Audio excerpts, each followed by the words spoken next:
Hello students. तो कैसे हैं आप सब लोग। First of all welcome back to our YouTube channel E Takshashila classes. I hope आपका जो एग्जाम है CDS 1 2023 बहुत ही अच्छा गया होगा।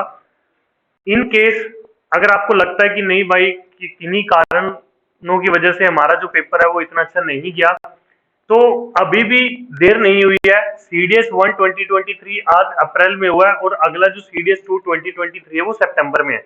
तो ऑलमोस्ट हमारे पास 4.5 मंथ है। बट इन 4.5 मंथ के बीच में क्या हमारा सिर्फ CDS का ही एग्जाम होगा? नहीं, हमारा FCAT का एग्जाम भी होगा और CAPF का एग्जाम भी होगा। और इन तीनों एग्जाम की जो तैयारी है, ऐसा नहीं कि भाई तीनों की डिफरेंट डिफरेंट है, ठीक है ना। आप एक साथ इन तीनों एग्जाम की तैयारी कर सकते हैं। तो अभी भी हिम्मत नहीं हारनी। किसी भी चीज की दिक्कत होगी हम आपके साथ खड़े हैं। तो सबसे पहले मैं आज आप लोगों के सामने जो हमारा CDS 1 2023 एग्जाम हुआ है इसकी ज्योमेट्री के जो क्वेश्चन थे फुल सॉल्यूशन के साथ आपके पास सामने खड़ा हूं मैं। तो चलिए आज का पहला क्वेश्चन देखते हैं हमारा क्या है। पहला क्वेश्चन है, let ABC be a right angle triangle with side 5 centimetre, 12 centimetre and 13 centimetre. If P is the length of perpendicular drawn from vertex A on the hypotenuse BC, then what is the value of 13P? ठीक है जी। तो इसको करने का तरीका देखते हैं। हमें ना उसने राइट एंगल ट्रायंगल दिया हुआ है एक, ठीक है, राइट एंगल ट्रायंगल हमें दे दिया उसने, और उसने हाइपोटेन्यूज हमें बता दिया कि कौन सा है, BC। हाइपोटेन्यूज मेरा क्या है यहाँ पे, B, और ये आ गया C, और यहाँ A से मैंने इसके ऊपर एक परपेंडिकुलर ड्रॉ करा और वो है मेरा स्मॉल p। ये मान लो मेरा बेस है, ये मान लो मेरा परपेंडिकुलर है, और ये मेरा हाइपोटेन्यूज है। यहाँ पे ये वैल्यू मुझे 5 दी हुई है, ये 12 दी हुई है। देखो हाइपोटेन्यूज हमारा फिक्स रहता है जो कि 13 है। इस केस में 5 और 12 वो एंगल के अकॉर्डिंग हमारे बदल सकते हैं। तो यहाँ पे ये परपेंडिकुलर की लेंथ मुझे निकालनी है। इसका डायरेक्ट फॉर्मूला हमारे पास होता है कि small p is equal to perpendicular into base divide by hypotenuse. तो यहाँ पे वैल्यू मेरी क्या बन जाएगी, small p is equal to 12 into 5 divide by 13। तो ये 13 इधर चला जाएगा, तो 13p की वैल्यू मेरे पास क्या आएगी, 60। उसने हमसे 13p ही पूछा हुआ है ना, तो आंसर मेरा क्या आ जाएगा यहाँ पे, ऑप्शन सी। बिल्कुल आसान क्वेश्चन था ये। क्वेश्चन मैंने पता नहीं क्लास में कितनी बारी करवाया हुआ है। ये चीज मैंने बहुत बार बताई है कि जो हमारा परपेंडिकुलर ये हम लोग निकालते हैं इसका डायरेक्ट फॉर्मूला ये है, ठीक है ना। ये मैंने ड्राइव भी किया हुआ है। तो अभी तो चलो सोल्यूशन हम लोग कर रहे हैं तो इसमें ड्राइव नहीं करेंगे, बट डेरिवेशन भी इसकी बहुत आसान है। चलिए नेक्स्ट क्वेश्चन देखते हैं। OABC is a rhombus whose 3 vertices lies on a circle with center at O. If the area of rhombus is 32 root 3 square centimeter, then what is the radius of the circle? अब इसमें थोड़ा सा क्या था, देखो हमारा जो rhombus होता है, मान लो ये हमारा सर्कल है, इसके अंदर उसने जो हमारा रंबस बनाया हुआ है वो इस तरीके का बनाया हुआ है, ठीक है। ये O, ये A, ये B और ये C। अब रोम्बस की एक प्रॉपर्टी होती है कि जो आमने सामने के एंगल है वो हमारे इक्वल होते हैं। तो मान लो अगर मैं इस एंगल को 2 थीटा लेट करता हूं तो ये भी मेरा 2 थीटा होगा, ये भी मेरा 2 थीटा होगा। अब एक छोटी सी इमेजिनेशन या कंस्ट्रक्शन हमें खुद से अपनी तरफ से करनी होगी क्योंकि हमें वो प्रॉपर्टी के बारे में पता है। प्रॉपर्टी क्या है, अगर मैं ए से यहां पे सर्कमफ्रेंस पे कोई भी एंगल बनाता हूं, क्योंकि AC जो मेरी कर्व है या कोड है वो सेंटर पे 2 थीटा बना रही है, तो यहां पे बनाएगी वो थीटा, और मान लो ये मेरा बन गया O डैश। अब अगर मैं चेक करूं O डैश, A, B और C, ये मेरा एक साइक्लिक क्वाड्रिलेटरल है। ये मेरा क्या है, साइक्लिक क्वाड्रिलेटरल है। और साइक्लिक क्वाड्रिलेटरल की एक प्रॉपर्टी होती है कि इसके आमने सामने के जो एंगल है उनका सम 180 डिग्री होता है। तो यहाँ पे आमने सामने मेरे पास क्या है, 2 थीटा और थीटा, तो 2 थीटा प्लस थीटा ये वैल्यू मेरे पास बन रही है 180 डिग्री। तो यहां से थीटा की वैल्यू मेरे पास क्या आ जाएगी, 60 डिग्री। थीटा की वैल्यू मेरे पास क्या आ जाएगी, 60 डिग्री। जब थीटा मेरे पास 60 आ गया, यहां पे फिर से बनाते हैं हम लोग, थीटा मेरे पास आ गया 60।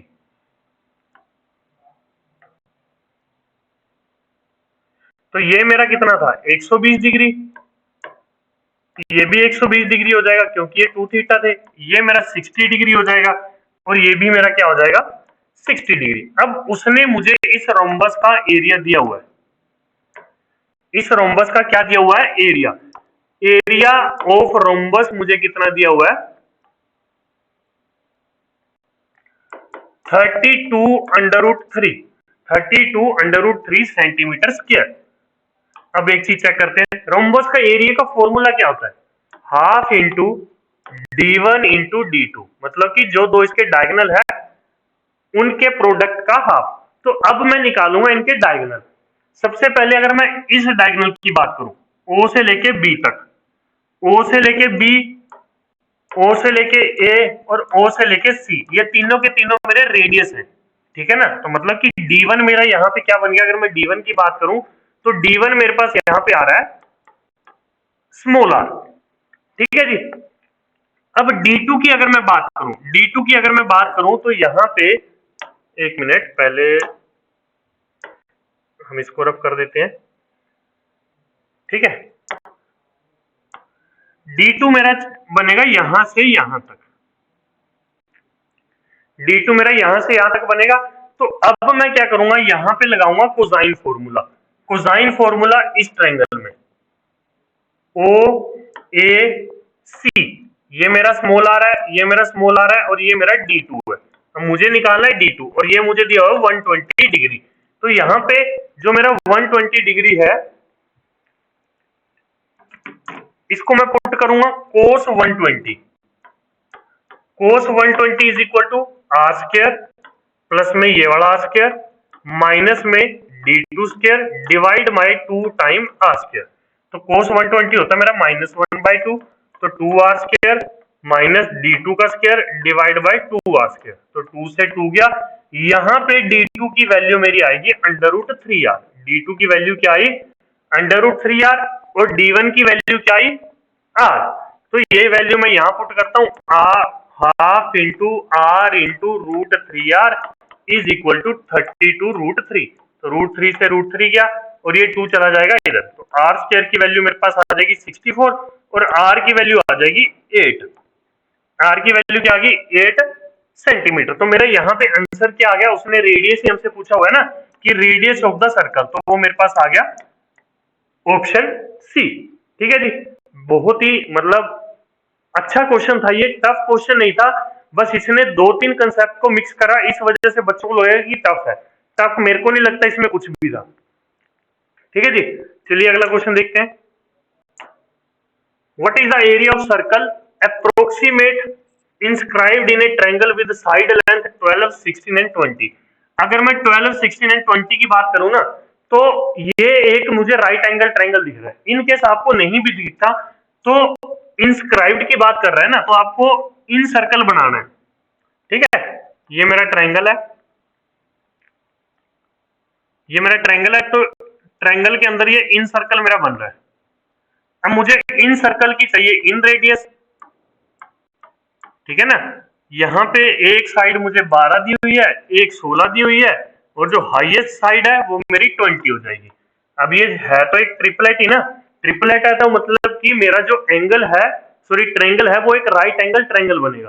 तो राइट एंगल ट्रायंगल के केस में इन रेडियस मेरा क्या होता है perpendicular plus base minus hypotenuse divide by 2। तो ये वैल्यू पुट कर देते हैं 16 प्लस 12 माइनस 20/2, तो ये आ गया 8/2, तो ये मेरा बन गया 4। क्या बन गया 4। तो इसकी वैल्यू मेरे पास क्या आ रही है, रेडियस की वैल्यू क्या आ गई मेरे पास 4। व्हाट इज द, हाँ जी, तो यहाँ पे पाई आर स्क्वायर अब मैं निकाल देता हूं, पाई आर स्क्वायर, तो ये मेरा हो जाएगा 3.14 मल्टीप्लाई में आर 4 है तो 4 मतलब कि 16, तो मल्टीप्लाई कर देते हैं 16 4 जा 64, 16 1 जा 16 प्लस 6 22, 16 3 जा 48 और 2 50। तो मेरे पास जो आंसर बन रहा है वो 50.24 सेंटीमीटर स्क्वायर बन रहा है। उसने मुझे पहले बोला हुआ है अप्रोक्सीमेटली, तो आंसर मेरा क्या बन जाएगा ऑप्शन बी। ठीक है जी, मुझे नहीं लगता यहाँ पे भी इस क्वेश्चन में कोई दिक्कत थी, और ये भी नहीं है कि भाई हमने ये चीज क्लास में ना करी हो। नेक्स्ट क्वेश्चन देखते हैं। नेक्स्ट क्वेश्चन उसने क्या बोला हुआ है। ये क्वेश्चन अभी तक मैंने जितने क्वेश्चन करवाए हैं ना, वो सारे के सारे मेरी शीट के हैं जो हमने क्लास में करे हुए हैं। ठीक है ना, मतलब ये है कि थोड़ी बहुत वैल्यू चेंज करी हुई है। इवन ये वाला जो क्वेश्चन है हमारा रोम्बस वाला, ये भी इससे भी एग्जैक्ट नहीं मैं बोल रहा कि रेडियस उसने पूछी हुई थी, बट यही डायग्राम वगैरह बना हुआ और इसी से रिलेटेड हमारा जो क्वेश्चन है हमने शीट में करा हुआ है। ठीक है, अब इसमें देखते हैं। उसने बोला कि let X be the area of square inscribed in circle of radius R. मान लो ये मेरा सर्कल है, इसके अंदर ये स्क्वायर है, इस स्क्वायर का एरिया मुझे दिया हुआ है एक्स, एक्स दिया हुआ है, तो इस स्क्वायर की साइड मेरे पास क्या बन जाएगी। ये स्क्वायर है दिखने में, चलो आपको रेक्टेंगल लग रहा होगा, तो साइड मेरा आ जाएगा रूट एक्स। अगर साइड मेरा रूट एक्स आया तो जो ये डायगोनल है वो इसका डायमीटर हो जाएगा।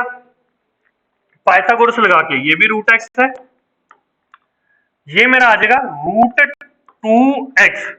तो यहां पे जो मेरा r है, जो मेरा r है वो क्या बन जाएगा, अंडर रूट एक्स बाय 2। ठीक है जी, वो मेरा क्या बन गया, अंडर रूट एक्स बाय 2। उसके बाद अगर मैं बात करूं यहां पे इक्वलेटरल ट्रायंगल की, मान लो ये मेरा बन रहा है, एक मिनट,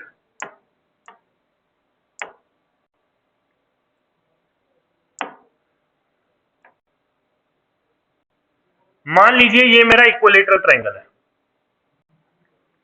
ठीक है, और इसकी साइड मान लो ए है, इसकी साइड क्या है, ए है। तो यहां पे मैं लिख सकता हूं root 3/4 a square is equal to y, क्योंकि उसने इक्वलेटरल ट्रायंगल का एरिया मुझे क्या दिया हुआ है, y. Y be the area of an equilateral triangle inscribed in the same circle. ठीक है जी, इतनी बात समझ आई। अब इस केस में मेरा जो आर है, इस केस में जो मेरा ये यहां से लेके यहां तक की वैल्यू है, ये जो मेरा आर है, ये मेरा आर क्या बनेगा, ए बाय रूट 3। ये डायरेक्ट फॉर्मूले ड्राइव हमने करे हुए हैं।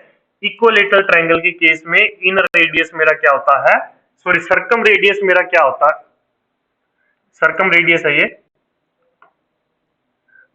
कैपिटल आर हम लोग लिखेंगे इसको, यहां पे भी कैपिटल आर लिख देते हैं, चलो डिनोट तो किसी से भी कर लो। तो सरकम रेडियस मेरा क्या होता है, ए बाय रूट 3। अब यहां पे अगर मैं चेक करूं, ए को मैं क्या पुट कर सकता हूं, रूट 3 आर, तो मैंने वो इधर पुट कर दिया, इसको मैं यहां लिखता हूं। यहां पे मेरा जो क्या बन जाएगा, ये root 3/4 into 3r² is equal to y. ठीक है जी, इतनी चीज समझ आई। यहां पे r² मेरा कितना हो गया, 4y/3√3।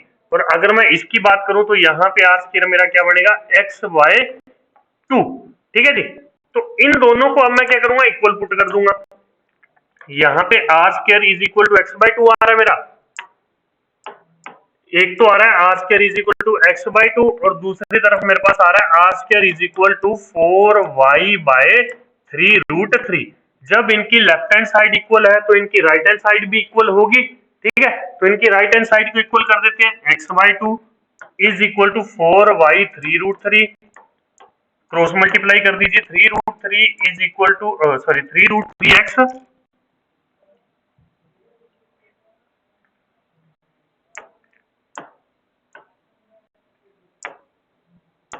3√3x is equal to 8y। दोनों साइड इसका स्क्वायर कर दो तो 27x² is equal to 64y²। देखो, अगर तुम्हें कैलकुलेशन 5 से 7 स्टेप में करनी पड़ रही है ना, तो इसका मतलब ये नहीं कि पेपर टफ था।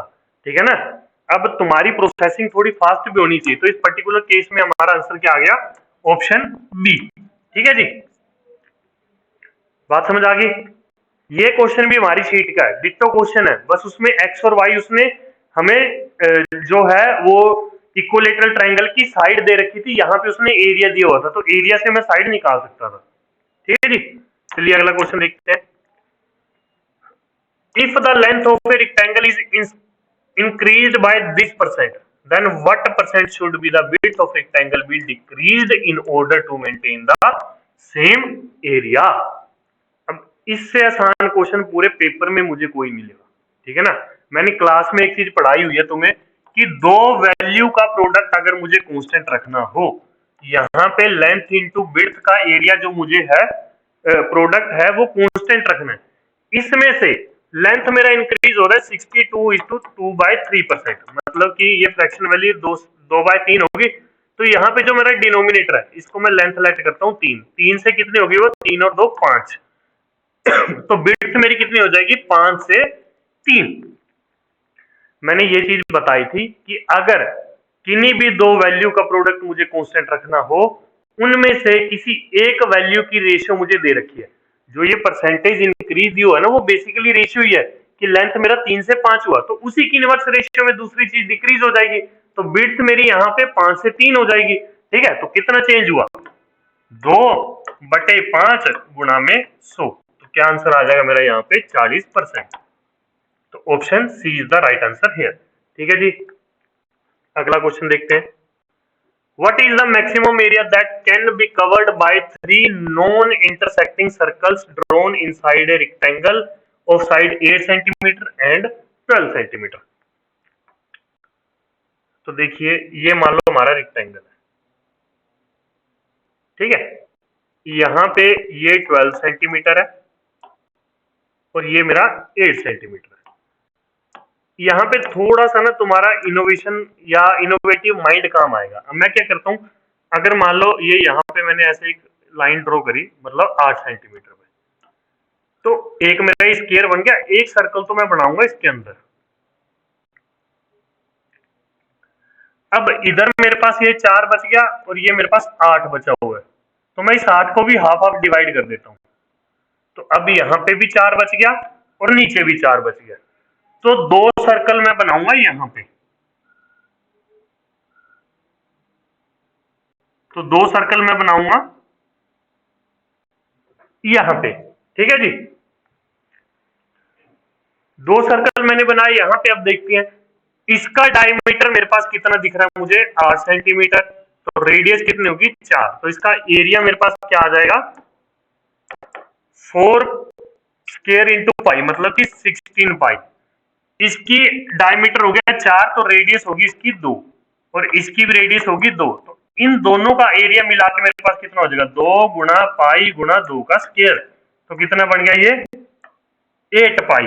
तो टोटल आंसर मेरे पास कितना आ जाएगा 16 pi plus 8 pi is equal to 24 pi. तो आंसर मेरा यहाँ पे क्या आ गया ऑप्शन डी। ठीक है जी, आंसर मेरे पास कितना आया यहाँ पे ऑप्शन डी।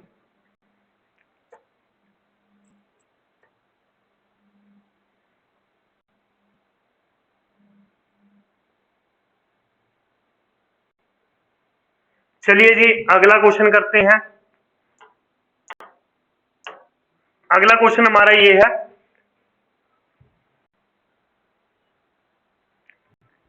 तो अगला क्वेश्चन हमारा है ABCD is a square filled with AB is equal to x। A vertical pole OP of height 2x stands at the center O of the square field। देखो जी यहां पे ये हमारा एक स्क्वायर फील्ड है, A B C D। Centre पे, अच्छा इसकी जो साइड है हमें वो दी हुई है x, ठीक है, ये अगर x दी हुई है, उसके बाद यहाँ पे वो कह रहा है कि भाई सेंटर पे इसके ऊपर एक कोई वर्टिकल पोल है, उसकी हाइट हमें दे रखी है 2x। ठीक है ना, इसको अगर मैं A से ज्वाइन करता हूँ और ये करता हूँ यहाँ पे O, तो मेरे पास ना एक ऐसा राइट एंगल ट्रायंगल बनेगा। मेरे पास राइट एंगल ट्रायंगल कैसा बनेगा POA। OP मुझे 2x दिया हुआ है, ये अगर मेरा x है तो यहाँ पे जो मेरा डायगोनल होता है वो √2x हो जाता है, और यहाँ पे ओ ए की अगर मैं बात करूं तो वो मेरा x/√2 हो जाएगा। तो यहाँ पे ये मेरा हो जाएगा x/√2। ठीक है जी। फिर उसने मुझे क्या बोला कि इफ एपीओ, एपीओ मतलब कि ये एंगल मुझे दिया हुआ है थीटा, और मुझसे पूछा है कि what is cot theta is equal to, तो कोट थीटा मेरा क्या होता है, बेस बाय परपेंडिकुलर। तो कोट थीटा के लिए बेस मेरा क्या बनेगा यहाँ पे 2x, और परपेंडिकुलर क्या बनेगा x/√2। परपेंडिकुलर क्या बनेगा x/√2, √2 चला जाएगा ऊपर बाद में, तो कोट थीटा मेरा आ जाएगा 2√2। तो आंसर क्या आ गया, ऑप्शन सी। ठीक है जी, बिल्कुल आसान क्वेश्चन था ये भी। ये है कि भाई ज्योमेट्री में आपकी इमेजिनेशन तो काम आएगी, ठीक है ना, तुम्हें पता होना चाहिए कि उसने जो बोला है वो डायग्राम किस तरीके का बनेगा। अगला क्वेश्चन देखते हैं। A triangle ABC has been divided into 4 smaller triangles PQRS। ठीक है जी, मान लो ये मेरा ट्रायंगल है ABC, तो मैंने इसको 4 छोटे ट्रायंगलों में डिवाइड कर लिया। मान लो एक लाइन यहाँ पे ये और एक ये, और मतलब रैंडमली तुम किसी भी तरीके से, ठीक है ना। ट्रायंगल के अंदर हमें एक ट्रायंगल बनाना पड़ेगा जो इसकी तीनों साइडों को टच करेगा, तो उस तरीके से जो हमारा बड़ा ट्रायंगल है वो 4 साइडों में 4 ट्रायंगलों में डिवाइड हो जाएगा। ठीक है, तो जो और उसने क्या बोला हुआ है कि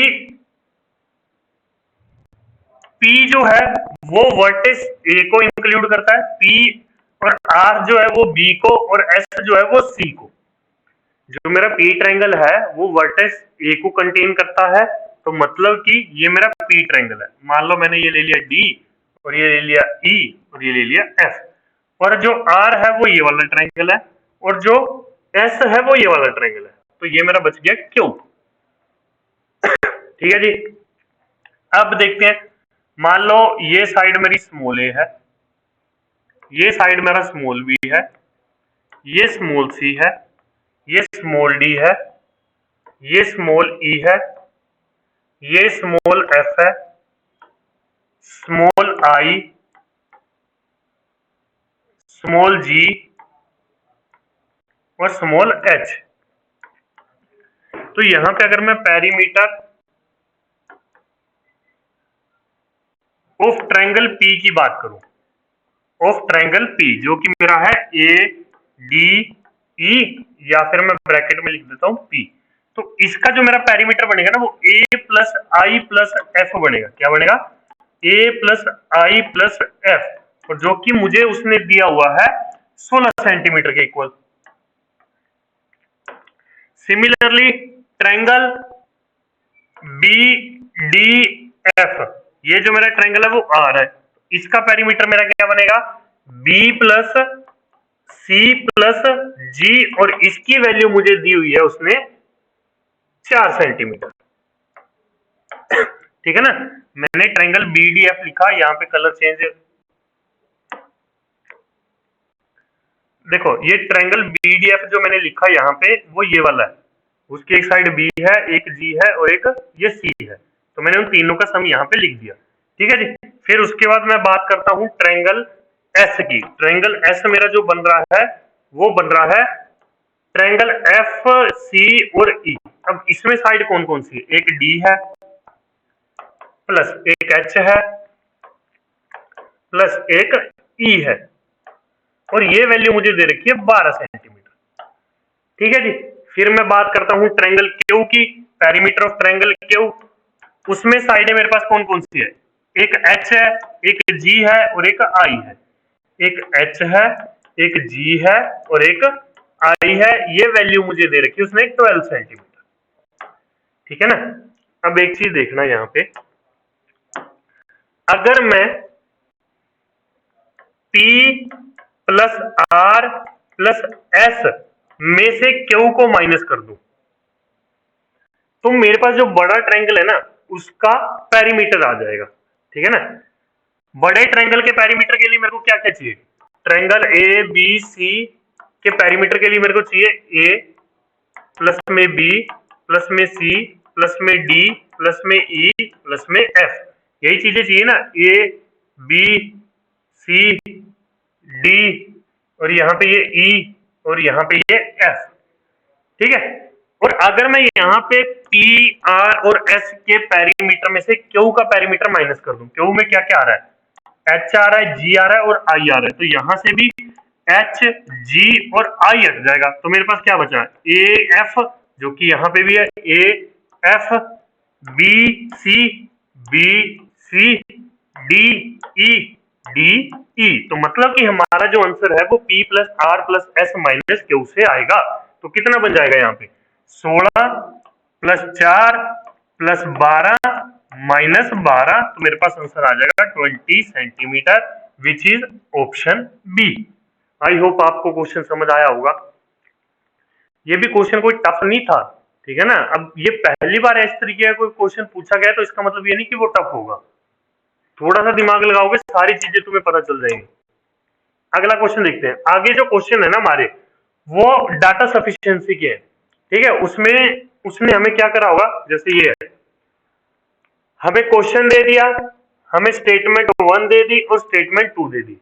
इन पर्टिकुलर क्वेश्चंस में हमें सिर्फ इतना देखना होता है कि मैं अपने क्वेश्चन का आंसर कैसे निकाल सकता हूं, अकेली स्टेटमेंट 1 से निकाल सकता हूं या अकेली स्टेटमेंट 2 से निकाल सकता हूं या दोनों को यूज करके निकाल सकता हूं या फिर दोनों को ही यूज करके भी मैं आंसर नहीं निकाल सकता, ठीक है।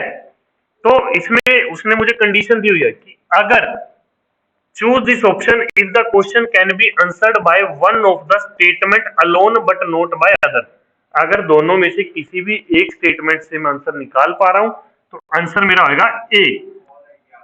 Choose this option if the question can be answered by either statement alone, अगर उन दोनों स्टेटमेंट में से किसी एक स्टेटमेंट को मैं यूज करके जो है अपना आंसर निकाल पाऊं तो मैं आंसर क्या लिखूंगा यहाँ पे बी, ठीक है जी।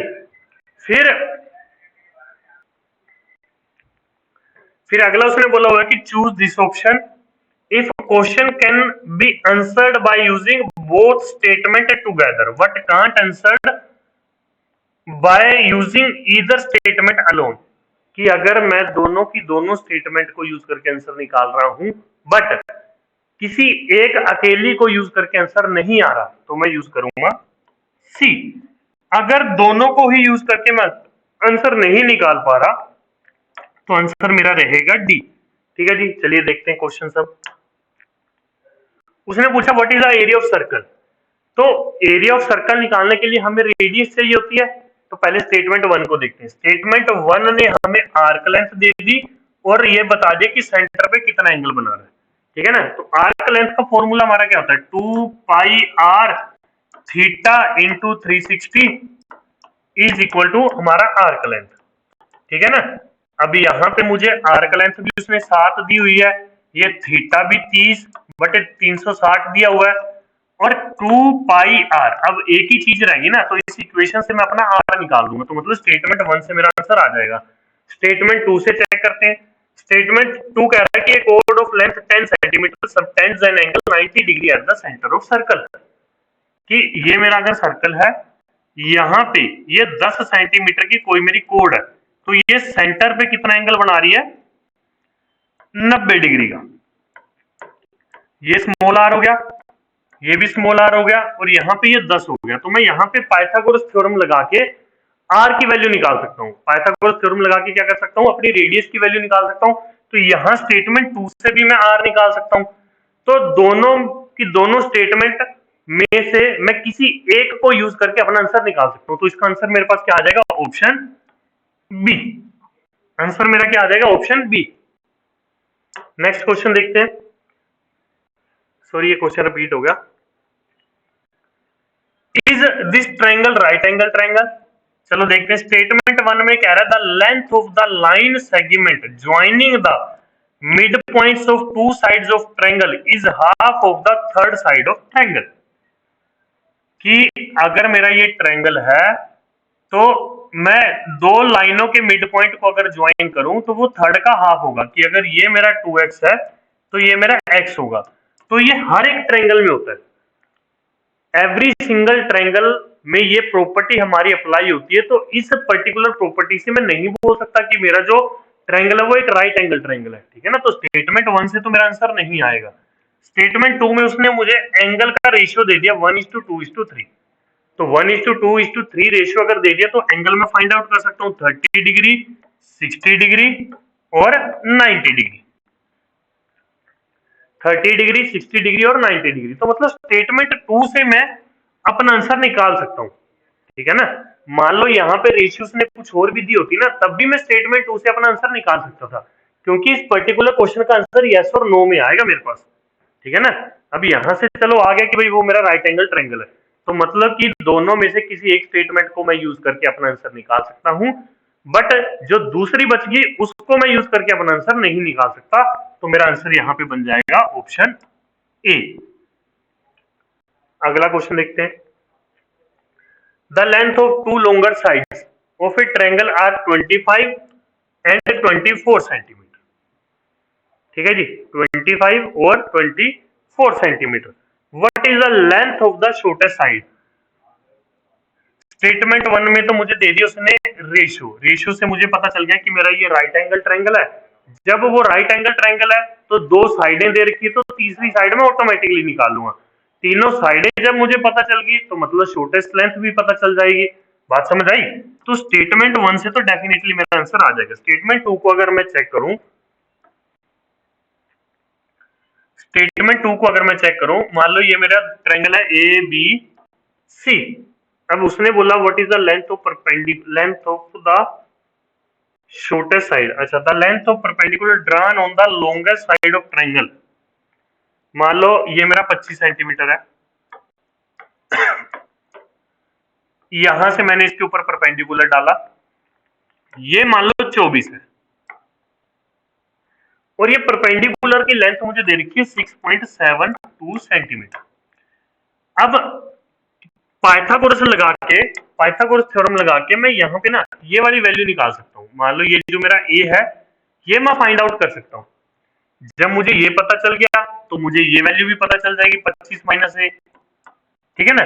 अब मुझे 25 माइनस ए पता है और ये वैल्यू भी पता है, तो मैं पाइथागोरस लगा के फर्दर मैं ये वैल्यू निकाल सकता हूँ। तो मतलब कि स्टेटमेंट 2 से भी मैं तीसरी साइड अपनी निकाल सकता हूँ। अब मुझे निकालने नहीं बैठना, यहाँ पे उसने मुझसे पूछा नहीं है, मुझे ये बताना है कि भाई मैं उसका आंसर निकाल सकता हूँ या नहीं। तो मतलब स्टेटमेंट 1 को भी यूज करके मैं आंसर निकाल सकता हूँ, स्टेटमेंट 2 को भी, ठीक है जी।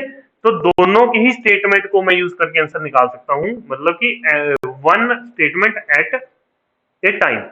तो आंसर मेरा यहां पे आ जाएगा ऑप्शन बी। नेक्स्ट क्वेश्चन देखिए। A chord PQ of the circle C divides it into two segments such that 3 times the area of major segment is 4 times the area of minor segment। मान लो ये हमारा circle है, यहां पे ये code है PQ, तो ऊपर हो गया ये मेजर सेगमेंट, मान लो इसका एरिया मैं A ले लेता हूं, और नीचे हो गया माइनर सेगमेंट, इसका एरिया मैं ले लेता हूं B, ठीक है जी। फिर उसने मेरे से पूछा what is the radius of C. Radius of C के लिए मुझे एरिया पता होना चाहिए या सरकमफ्रेंस पता होना चाहिए। तो देखते हैं। स्टेटमेंट 1 में उसने बोला कि area of the minor segment is equal to 66 centimetre. अच्छा, एक चीज उसने और बोली हुई है कि 3 times area of major segment is 4 times the area of minor segment, मतलब कि 3a is equal to 4b मुझे दिया हुआ है। तो पहली स्टेटमेंट में मुझे उसने ये b की वैल्यू दे रखी है, तो मैं a की वैल्यू निकाल सकता हूं, ठीक है ना। यहां से मैं a की वैल्यू निकाल लूंगा तो पूरे सर्कल का एरिया मेरे पास आ जाएगा। तो एरिया जब आ गया तो स्टेटमेंट 1 से मैं रेडियस निकाल सकता हूँ। स्टेटमेंट 2 में उसने मुझे मेजर सेगमेंट का एरिया दे दिया, मतलब कि a की वैल्यू दे दी, तो यहां से मैं b की वैल्यू भी निकाल सकता हूँ। तो यहां से भी मेरे पास पूरे सर्कल का एरिया आ गया, पूरे सर्कल का एरिया आ गया तो रेडियस भी आ जाएगी। तो मतलब कि दोनों स्टेटमेंट में से मैं किसी भी एक स्टेटमेंट को यूज करके अपना आंसर निकाल सकता हूँ। तो आंसर इसका क्या आ जाएगा, ऑप्शन ए, ठीक है जी। अब ये क्वेश्चन देखो, दिखने में तुम्हें लग रहा होगा कि जैसे पता नहीं उसने हमें क्या ही दे दिया, ठीक है ना। पर पहली लाइन पढ़ते ही कि A B 6 centimetre, B C 8 centimetre और ए सी 10 सेंटीमीटर, जो मेरा ट्रायंगल है वो एक राइट एंगल ट्रायंगल है। Perpendicular dropped from B meet the side A C at D, मैंने ये परपेंडिकुलर ड्रॉ करा। A circle of radius B D, circle of radius B D cuts A B B C P and Q respectively. तो सबसे पहले पहला ही question मैंने आज का यही करा था इस वीडियो का कि राइट एंगल ट्रायंगल में अगर मुझे हाइपोटेन्यूज के ऊपर जो परपेंडिकुलर डालते उसकी लेंथ निकालनी हो, तो मुझे ये बीडी की अगर लेंथ निकालनी है, ये बीडी की लेंथ मेरे पास कितनी आ जाएगी, बीडी की लेंथ आ गई तो मतलब कि सर्कल का रेडियस आ गया। तो बीडी की लेंथ मेरे पास आ जाएगी 6 गुणा 8, क्योंकि 6 उसने मुझे दिया हुआ है ए बी और 8 मुझे दिया हुआ उसने बी सी और ये 10 मुझे दिया हुआ है एसी। तो एसी मेरा हाइपोटेन्यूज हो गया, 6 और 8 मेरा जो है वो परपेंडिकुलर और बेस हो गया। तो वो वैल्यू मैंने यहां पुट करी, तो मेरे पास बीडी की वैल्यू आई 4.8। बीडी की वैल्यू क्या आ गई 4.8। अब यहां पे बीडी मेरा आ गया 4.8। अगर बीडी 4.8 है तो बीक्यू भी 4.8 होगा, क्योंकि ये मेरा क्या है एक रेडियस। क्वेश्चन मुझसे पूछा गया कि what is the length of QC. अब इस 8 में से अगर मैं 4.8 माइनस कर दूंगा तो मेरे पास क्यूसी आ जाएगा, जो कि मेरा बनेगा 3.2। तो आंसर मेरा क्या आ जाएगा, ऑप्शन डी। ठीक है जी, अगला क्वेश्चन देखते हैं। If A B D theta then what is the sine theta is equal to A B D. ये अगर मेरा थीटा है तो ये मेरा 90 माइनस थीटा होगा, और ये अगर 90 माइनस थीटा है तो ये भी थीटा होगा। तो मैं अब ट्रायंगल एबीसी में साइन थीटा निकालूंगा, क्योंकि साइन थीटा की वैल्यू तो चाहे कोई सा ट्रायंगल ले लो हर की में सेम रहेगी। तो एबीसी में साइन थीटा अगर मैं निकालता हूँ, थीटा के सामने परपेंडिकुलर कितना मेरा साइन थीटा मेरा यहाँ पे बनेगा 6/10, जो कि बन जाएगा 0.6। अगला क्वेश्चन देखते हैं। What is the radius of the circle. Radius of the circle सबसे पहले मैंने निकाल लिया था, वो मेरा बना था 4.8। ये बीडी जो मेरा वो रेडियस है ना, बीक्यू भी रेडियस है, बीपी भी मेरा रेडियस है, तो इसकी वैल्यू आ गई थी 4.8। ठीक है जी, अगला क्वेश्चन देखते हैं। अब ये बड़ा जबरदस्त क्वेश्चन है भाई। उसने मुझे सिर्फ ये एक छोटा रेक्टेंगल देके पता नहीं क्या क्या चीजें पूछ ली, और उसे लगा कि भाई हमसे होगा नहीं है, उसको नहीं पता कि हम लोग तक्षशिला में पढ़ते हैं। In the given figure below a circle is inscribed in a square P Q R S. P Q R S के अंदर एक सर्कल इंस्क्राइब किया हुआ है, a rectangle at corner P. ये पी पे एक रेक्टेंगल है that measure 4 into 2 centimetre and a square at the corner R, और यहाँ पे ये कॉर्नर आर पे एक स्क्वायर है। क्वेश्चन हमसे पूछा कि what is the area of circle. अब एरिया ऑफ सर्कल के लिए मुझे निकालना पड़ेगा रेडियस इसका। मान लो ये मेरा सेंटर है, ये सेंटर से मैंने रेक्टेंगल के टिप को ज्वाइन करा, तो ये मेरा रेडियस होगा। ठीक है, ये भी मेरा रेडियस होगा, बट अगर मैं इसको ऐसे एक्सटेंड कर दूं तो ये 4 है, तो पीछे कितना बच गया, ये r-4। पीछे मेरे पास कितना बच गया, ये r-4।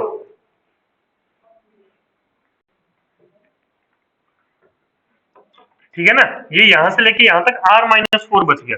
और अगर मैं इसको यहां पे एक्सटेंड करूं, ये भी मेरा r है, बट अगर मैं इसको एक्सटेंड कर दूं तो ये 2 है, पीछे मेरे पास कितना बच जाएगा, ये r-2। तो अब मेरे पास ना एक ट्रायंगल ऐसा सा बना यहाँ पे r-2 r-4 और ये r। तो पाइथागोरस लगा के r square is equal to r-2 का स्क्वायर प्लस r-4 का स्क्वायर।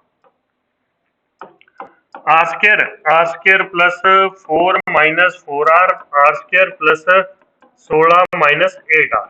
r स्क्वायर से r स्क्वायर गया, तो r square minus 12r plus 20 is equal to 0। तो यहाँ पे r की वैल्यू मेरे पास आएंगी 2 और 10। अब 2 यहाँ पे हो नहीं सकती, क्योंकि अगर 2 रेडियस होगी तो ये पूरा ही इतना बड़ा बन जाएगा। ठीक है ना, तो रेडियस मेरा क्या है 10। तो एरिया ऑफ द सर्कल कितना आ जाएगा, पाई इंटू 10 का स्क्वायर, जो कि मेरा बन जाएगा 100 पाई स्क्वायर सेंटीमीटर। तो आंसर क्या आ गया, ऑप्शन ए। अगला क्वेश्चन देखते हैं। नेक्स्ट क्वेश्चन हमारा क्या बोला हुआ उसने कि what is the area of smaller square. अब इस स्मॉलर स्क्वायर की वो बात कर रहा है, तो मैं क्या करूंगा, यहाँ पे इसका एक चौथाई हिस्सा लेता हूँ, ठीक है ना। अब मैं यहाँ पे इसका 1/4 जो पार्ट है वो चेक करता हूँ। अब उसमें क्या है, देखो ये मेरा स्मॉल आ रहा है, दिख रहा होगा तुम्हें, ये भी स्मॉल आ रहा है, तो ये सारा ही स्मॉल आर होगा। और यहाँ पे ये ऐसे कर रखा है उसने, और यहाँ पे बनाया हुआ मेरा ये स्क्वायर, ठीक है ना। तो मैंने क्या करा, पाइथागोरस लगा के, मान लो ये मेरा ए है और ये भी मेरा ए है, ठीक है जी। ये वैल्यू भी मेरी स्मॉल आर होगी। अगर मैं इस पूरे की बात करूं तो ये मेरा √2r होगा, और अगर मैं यहां पे इसकी बात करूं तो ये मेरा √2a होगा, ठीक है जी। तो अब √2a जो मेरा है और इसमें मैं स्मॉल आर ऐड कर दूं तो ये मेरा √2r के इक्वल हो जाएगा। तो a की वैल्यू मेरे पास क्या बन गया, √2 - 1/√2 इंटू r। बात समझ आ गई। r की वैल्यू मुझे 10 दी हुई है, तो मेरा क्या बन जाएगा, ये √2 - 1 इंटू 10, तो मेरा बन गया ये 5√2 इंटू √2 - 1। तो स्क्वायर की साइड मेरे पास आ गई है, स्क्वायर की साइड मेरे पास क्या आ गई, ये। अब उसने मुझसे पूछा है एरिया, तो इसका मैं स्क्वायर कर दूंगा। तो स्क्वायर जब मैं करूंगा तो ये मेरा बनेगा 25, 2 का स्क्वायर और 1 का स्क्वायर 3 माइनस 2√2, तो 25 माइनस 25 दूनी 50, सॉरी, तो ये मेरा 50 बनेगा। 50 इंटू 3 माइनस 2√2, तो मेरे पास आंसर क्या आ जाएगा, 50 into 3 minus 2√2। Option D is the right answer here, ठीक है जी। अगला क्वेश्चन देखें, what is the area of shaded region. अब शेडेड रीजन के एरिया के लिए ये मान लो मेरा सर्कल का 1/4 हिस्सा है। सर्कल का एरिया मैंने क्या निकाला था, 100 पाई, तो 1/4 हिस्सा मेरा होगा ये 25 पाई, ठीक है जी। पहले तो मैं क्या करूंगा, ये मेरे पास एक स्क्वायर बन रहा है, ये 10 सेंटीमीटर और ये भी एक 10 सेंटीमीटर। इस स्क्वायर के एरिया में, स्क्वायर का एरिया मेरा कितना बन रहा है, 100। एक तो मैं ये माइनस करूंगा सर्कल का चौथा हिस्सा, जो कि मेरा बनेगा 100 पाई बटे 4, और एक मैं माइनस करूंगा ये रेक्टेंगल का हिस्सा। रेक्टेंगल मेरा 8 तो -8, तो मेरे पास आ जाएगा 92 माइनस 25 पाई। तो आंसर मेरा क्या बन गया यहाँ पे, ऑप्शन बी, ठीक है जी। दिखने में मुश्किल लगते हैं, बस यकीन मानो मेरा, दिखने में मुश्किल लगते हैं, मुश्किल है नहीं है। अगला क्वेश्चन देखते हैं। अगला क्वेश्चन भी काफी बच्चों को थोड़ा डिफिकल्ट लगा, बट ये इतना डिफिकल्ट नहीं है, एक बार पढ़ो आप इसको। तो देखिए जी, इस क्वेश्चन में हमें क्या दिया हुआ उसने, in the following figure a rectangle A B C D inscribed in a circle of radius R, given that D A is 30, A C D is 30। अब अगर मेरा रेडियस आर है तो A C is equal to मेरा 2r हो जाएगा, A C is equal to मेरा क्या हो जाएगा, 2r। तो ये हो गया मेरा 2r। ये अगर मुझे 30 डिग्री दिया हुआ है तो ये भी 30 डिग्री हो जाएगा, ठीक है ना। तो सबसे पहले तो मैं sin30 की वैल्यू निकालूंगा। sin30 से जो मेरी ये साइड है वो आ जाएगी r। sin30 is equal to perpendicular by hypotenuse होता है, तो वहां से मेरी ये वैल्यू आ जाएगी r, और cos30 से मेरी ये वैल्यू आ जाएगी √3r, ठीक है जी। अब उसने मेरे से पूछा कि what is the ratio of area of the circle to the area of the rectangle. तो एरिया ऑफ सर्कल तो मेरा हो गया पाई इंटू आर स्क्वायर, और एरिया ऑफ रेक्टेंगल क्या हो जाएगा, are into √3r, are into √3r। तो आर से आर ये कट गया, तो मेरे पास आ गया पाई इज टू √3। तो आंसर मेरा आ जाएगा ऑप्शन बी। आंसर मेरा क्या आ जाएगा, ऑप्शन बी। नेक्स्ट क्वेश्चन देखते हैं। अब यहां पे उसने पूछा कि what is the area of triangle A E C, A E C, okay. ये इस एरिया का ट्रायंगल का एरिया मुझसे पूछा है। अब मैं यहां पे क्या करूंगा बताओ? सोल्व करूंगा और क्या करूंगा? ए ई सी का मुझे एरिया अगर निकालना है तो मुझे क्या चाहिए? मैं अगर ट्रायंगल ए डी सी में से ट्रायंगल ए डी ई का एरिया माइनस कर दूं, ट्रायंगल ए डी सी में से ट्रायंगल ए डी ई का माइनस कर दूं तो मेरे पास ये एरिया बच जाएगा इतना। अब ए डी सी का तो एरिया मेरे पास बन गया कितना? ये रेक्टेंगल का हाफ होगा ना, तो रेक्टेंगल का एरिया मेरे पास आ रहा था √3r², तो मतलब कि ये मेरा बन गया √3r²/2, √3r²/2। अब ये वैल्यू मेरी r थी तो ये भी r थी, तो साइन 30 नहीं सॉरी, इस यहाँ पे ये 90 है ना, तो tan 30 करके मेरे पास जो ये वैल्यू है वो मेरा बन रहा है, tan 30 मेरा क्या होता है? r/√3, तो ये मेरा बन रहा है r/√3, sorry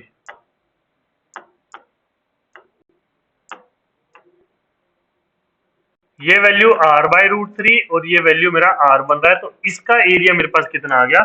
half into r²/√3। ठीक है जी, तो √3 से मल्टीप्लाई करा तो 3 - 1 2 r/√3। आंसर मेरा यहाँ पे आएगा ये। तुम इसको सोल्व करो, इसको जब मैं सोल्व करूंगा तो मेरे पास क्या बनेगा? एलसीएम बन जाएगा 2√3 और ऊपर आ जाएगा 3r² - r², तो मेरे पास बन गया 2r²/2√3, तो 2 से 2 गया, आंसर मेरा आ गया ऑप्शन ए। ठीक है जी, आंसर मेरा यहाँ पे क्या आ जाएगा? Option A. अगला क्वेश्चन देखते हैं। अगला क्वेश्चन भी बड़ा उम्दा क्वेश्चन है भाई। In the following figure a triangle ABC inscribed in a circle.